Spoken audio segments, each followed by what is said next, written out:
Oh, stranger of the internet, I have heard you're calling for part two, and here it is. So this is the final one, just like the first one. I make it up as I go, and I stutter a lot, so please excuse me if I do. Enough talking. The timer's running. Let's start this. You ran, you dashed down the hallway as fast as you could. Oh, guys, before I start again, sorry about that. Make sure you read part one to actually get sense of the story. You dash down the hallway as fast as you can.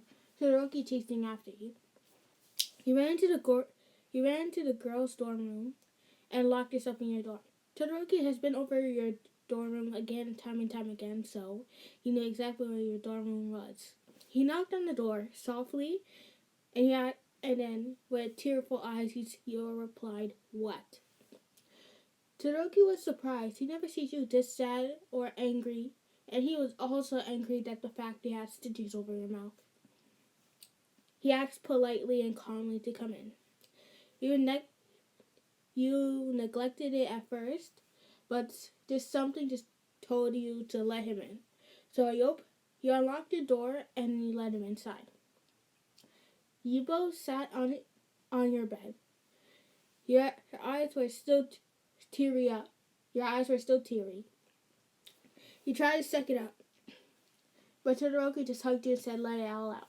And he began soaking your shirt in your tears. And all of a sudden, he squeezed even harder and asked, "Who did this?" And when you said what, he almost yelled, "Who did this?" But in a moment of your confusion, you asked, "What would you care?" And a moment of silence passed from Todoroki. He said, "'Cause I love you." You was shocked. A boy, the hottest boy in school, literally, told him that you loved him and he was your crush. Oh, it was like total heaven.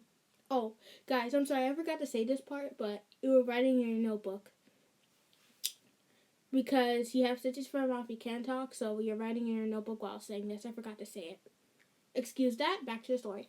And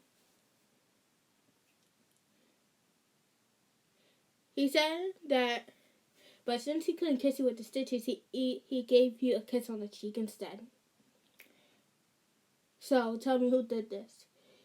You quietly said your parents, but it was mostly your father.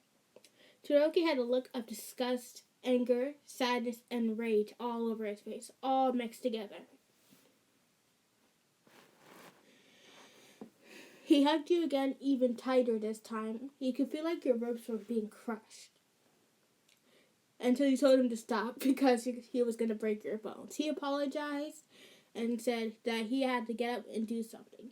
You got a feeling things are not going to end well. He reported the situation. Todoroki reported the situation to Mr. Aizawa, and Mr. Aizawa got the situation sorted out. Your parents were arrested for child abuse and child neglect.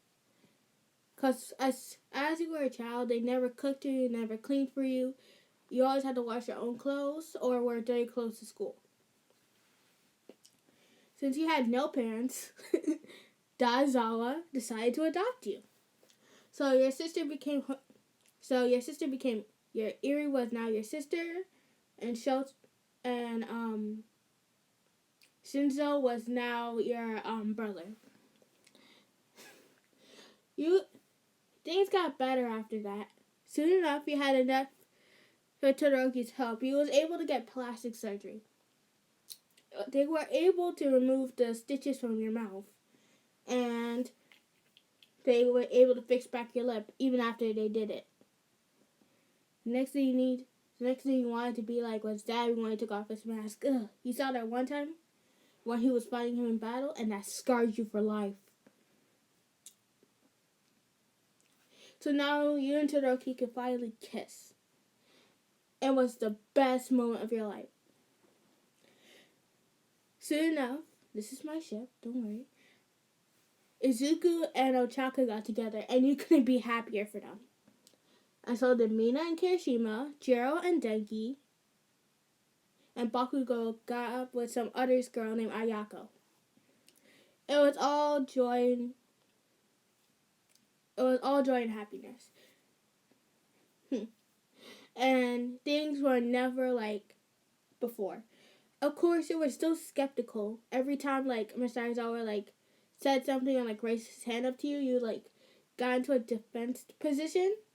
And he also apologized and said to you. But he didn't mean to hurt you, you know. It was just a, reflex skill. But since now you're happy with Todoroki, you don't have to worry about them hurting anymore. And that's the end of Silent Love. Hope you enjoy.